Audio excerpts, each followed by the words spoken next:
நண்பர்களே, இன்னைக்கு நாம high notes and low notes பார்க்க போறோம். நம்ம முன்னாடியே பார்த்த மாதிரி ஸ்டேவ் லைன்ஸ்ல 5 லைன்ஸ் இருக்கு. First line, second line, third line, fourth line, fifth line. இதுல மிடில் இருக்குது மிடில் லைன் நோட்ஸ் சொல்லுவோம்.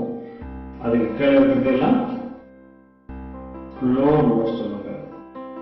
ஆன் த லைன்ல இருக்கலாம் அல்லது பிட்வீன் த லைன்ல இருக்கலாம்.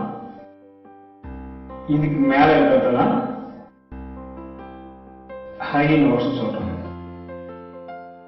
மிடில் லைன் நோட் இருக்கு, லோ நோட்ஸ் இருக்கு, ஹை நோட்ஸ் இருக்கு. லோ நோட்ஸ் ஸ்டெம் ஆட் பண்ணும்போது ரைட் சைடுல ஆட் பண்றோம். ஸ்டெம் லோ நோட்ஸ்க்கு ரைட் சைடுல ஸ்டெம்ஸ் ஆட் பண்றோம். ஹை நோட்ஸ்க்கு லெஃப்ட் சைடுல டவுன் பண்றோம். அதாவது மேலே போகும்போது ரைட் சைடுல மேலே போகணும் லோ நோட்ஸ்க்கு. ஹை நோட்ஸ்க்கு கீழே வரும்போது லெஃப்ட் சைடுல ஸ்டெம் ஆட் பண்றோம். மிடில் லைன் நோட் கீழே வரலாம் அல்லது மேலேயும் போகலாம். இந்த ஸ்டெம் டைரக்ஷன் ரொம்ப இம்பார்ட்டன்ட்.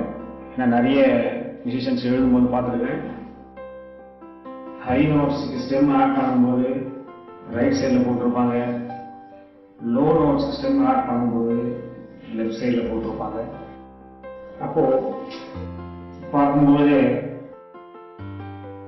ஒரு மாதிரி இருக்கும்.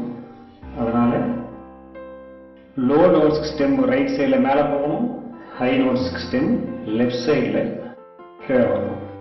நன்றி.